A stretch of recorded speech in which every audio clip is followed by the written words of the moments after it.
Hello dear friends, welcome to my YouTube channel Arya classes. तो आप लोग कैसे हैं? आप लोग ज़रूर बताएं।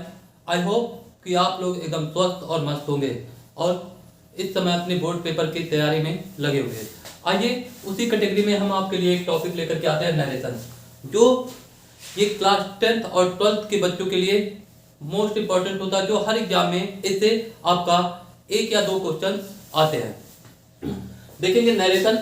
नरेशन की हिंदी क्या होती है? कथन। नरेशन का शाब्दिक अर्थ क्या होता है? कथन। नरेशन जो शब्द है वो किससे बना है? नरेट शब्द से बना है, जिसका अर्थ क्या होता है? टू से टू स्टेट, यानी कि बयान करना या वर्णन करना होता है। यानी कि नरेशन आपके कितने टाइप के होते हैं? दो टाइप के। ठीक, पहला क्या होता है आपका? Direct narration. डायरेक्ट नरेशन या डायरेक्ट स्पीच। दूसरा इनडायरेक्ट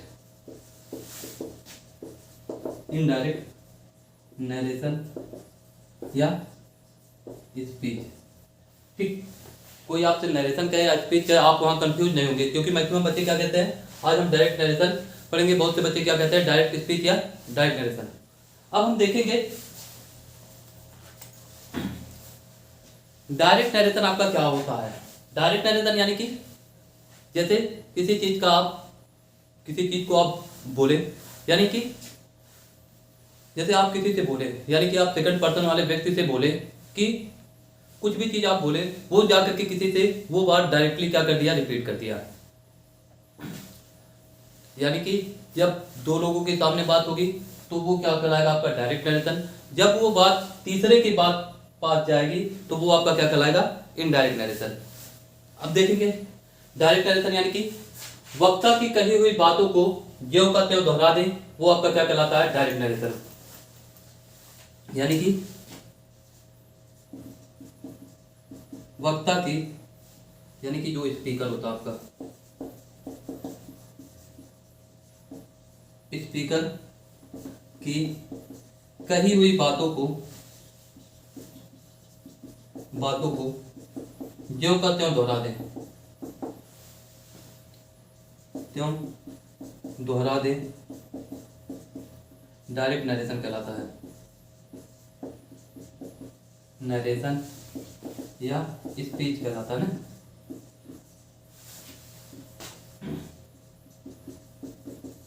यानी कि डायरेक्ट नरेशन आप ऐसे समझिएगा, ये दो लोगों के बीच में बात होती है, यानी कि हमारे और आपके बीच में। यानी कि मैं आपसे बोल रहा हूं, आप सुन रहे हैं। यानी कि अब ये बात आप किसी तीसरे व्यक्ति से जाकर के बोलिए कि अरे आप, शुभम सर तो बहुत अच्छा इंग्लिश पढ़ाते हैं, तो ये आप तीसरे व्यक्ति के पास गए, वही क्या हो गया? आपका इनडायरेक्ट नरेशन। जैसे एग्जाम्पल देखेंगे,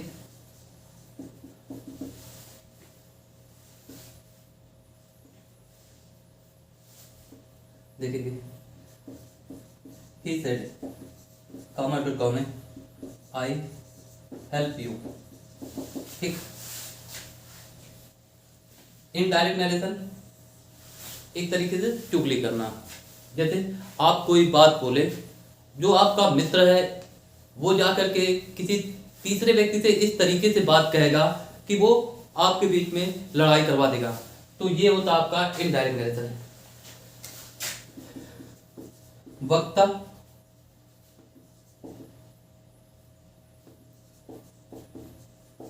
की कही हुई बातों को ज्यों का त्यों न दोहराकर उसको अपने शब्दों में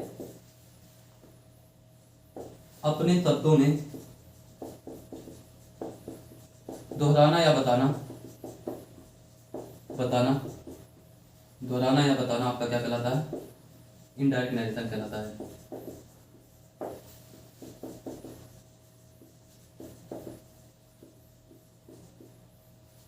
नरेशन कहलाता है।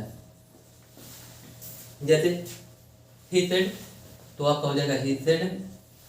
जब आपका सेकंड पर्सन आएगा तो वहां ऑब्जेक्ट, अभी अगले आगे हम पढ़ेंगे इसको डीप में। He said he said to, यानी कि he told me, comma into comma के स्थान पे आप क्या करते हैं, डैट लगाते हैं।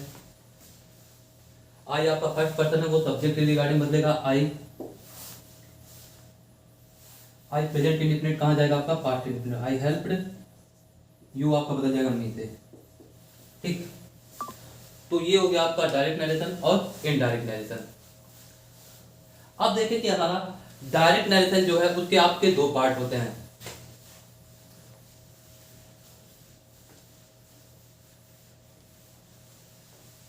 अगर आपको वीडियो पसंद आ रहा है तो आप वीडियो को थोड़ा देर पुश करके आप उसको नोट कर सकते हैं।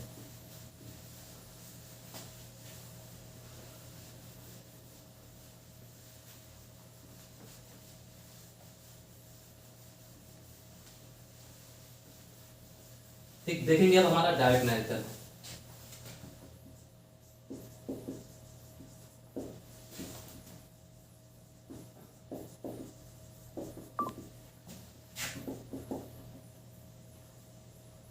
डायरेक्ट नरेशन ये आपके दो टाइप के होते हैं।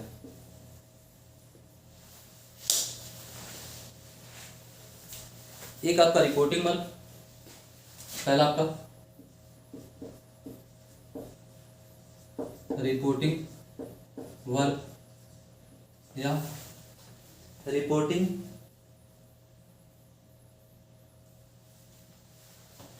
रिपोर्टिंग स्पीच या रिपोर्टिंग पार्ट, तो तीनों नाम लिखते हैं, आप कंफ्यूज ना आइए होइएगा अगर कहीं आपके सामने अलग नाम आए।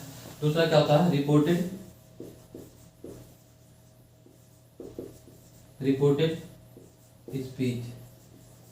ठीक,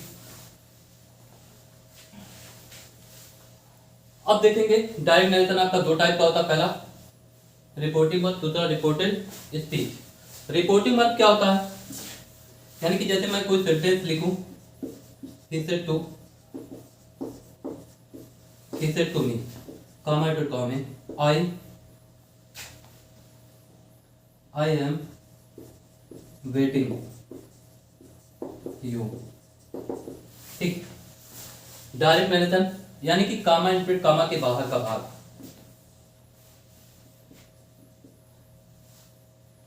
कामा इंटरप्रेट कामा के बाहर का भाग आपका क्या कहलाएगा, रिपोर्टिंग वर्क।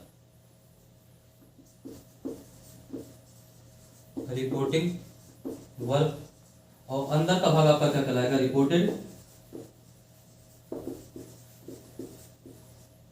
स्पीच। ठीक, तो रिपोर्टिंग वर्क कामा इंटरप्रेट कामा के बाहर का भाग,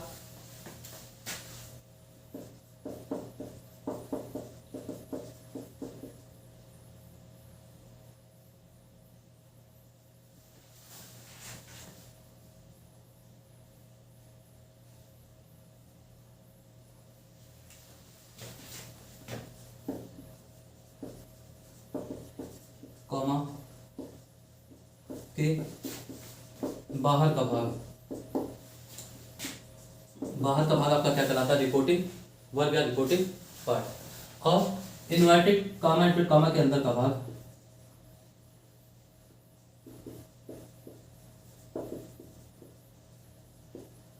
कामा के अंदर का भाग आपका कहलाता है रिपोर्टेड स्पीच।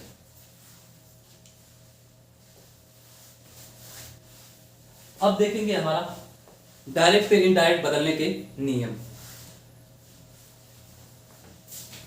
तो आप रिपोर्टिंग वर्ब और रिपोर्टेड स्पीच पहचानना सीख गए होंगे। और अगर आपको वीडियो अच्छे से समझना है तो आप वीडियो को बिना स्किप किए आप वीडियो को पूरा वॉच कीजिए, बहुत ही अच्छे से आपको नरेशन समझ में आएगा। शायद आपको कहीं दूसरी जगह पढ़ने की आवश्यकता नहीं पड़ेगी। तो ट्राई करिए, आप बिना स्किप किए वीडियो को पूरा वॉच कीजिए। और आपको अगर वीडियो अच्छा लग रहा है तो आप वीडियो को क्या करिए, लाइक करिए और सब्सक्राइब करिए।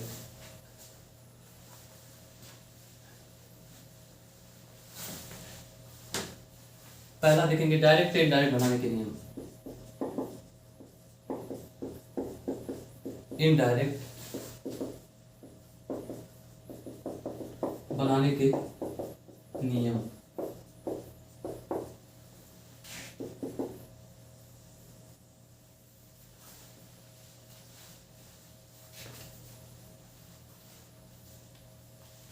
पहला क्या करते हैं, पहला रूल आपका है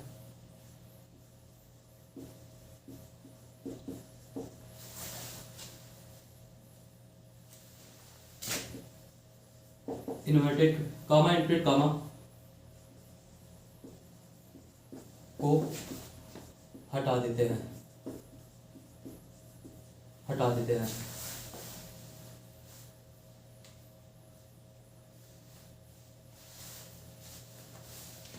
दूसरा, रिपोर्टिंग वर्ब का टेंस नहीं बदलता है, रिपोर्टिंग वर्ब का टेंस नहीं बदलता है,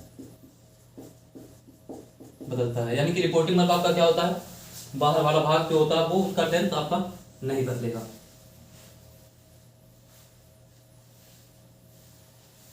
यदि रिपोर्टिंग वर्ब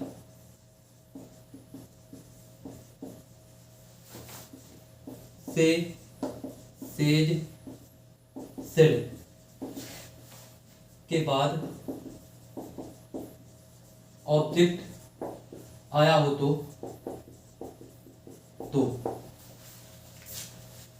आया हो तो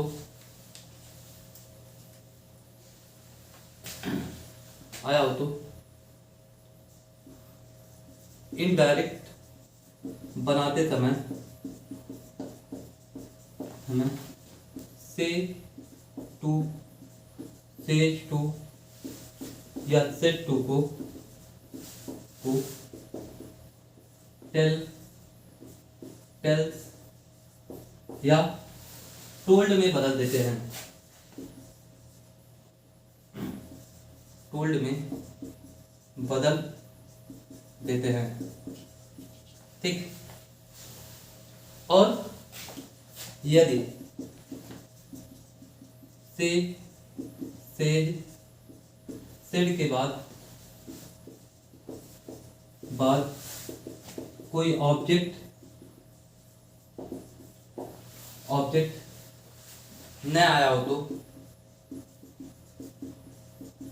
तो इनडायरेक्ट बनाते समय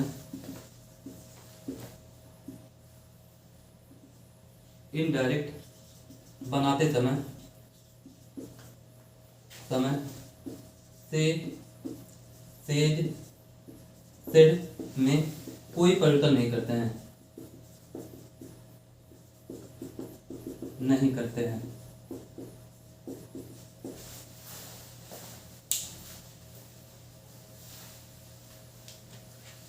चौथा आपका रूल हो जाएगा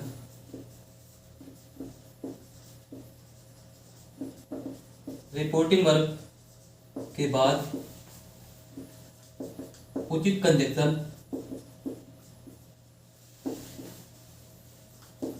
कंजक्शन, दैट, इफ या वेदर का यूज करते हैं,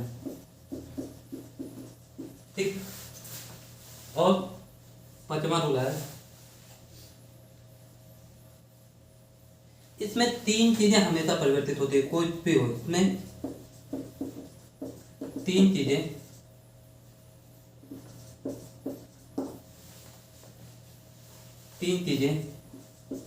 हमेशा परिवर्तित होती है,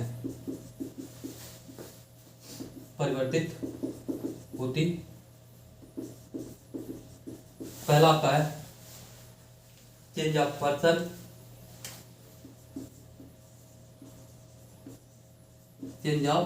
पर्सन,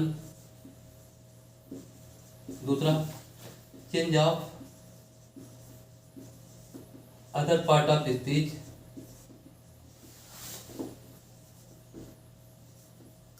स्पीच, तीसरा आपका हो जाएगा चेंज ऑफ टेंसेस,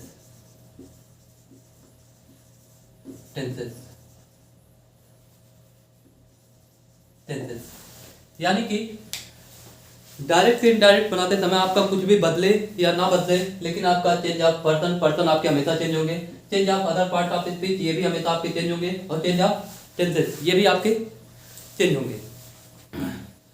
तो कल हम कल की वीडियो में हम देखेंगे कि हमारा चेंज ऑफ पर्सन को हम कैसे चेंज करते हैं और अदर पार्ट ऑफ स्पीच कैसे चेंज करते हैं। और अगर आप वीडियो को पूरा वॉच करेंगे तो आपको जरूरी या अवश्य बहुत ज़्यादा मज़ा आएगा और वीडियो को आप बहुत अच्छे तरीके से समझेंगे। और कल के लिए आप हमारे साथ बने रहें। तब तक के लिए thank you so much for watching this video. कल हम एक नए वीडियो के साथ मिलते हैं।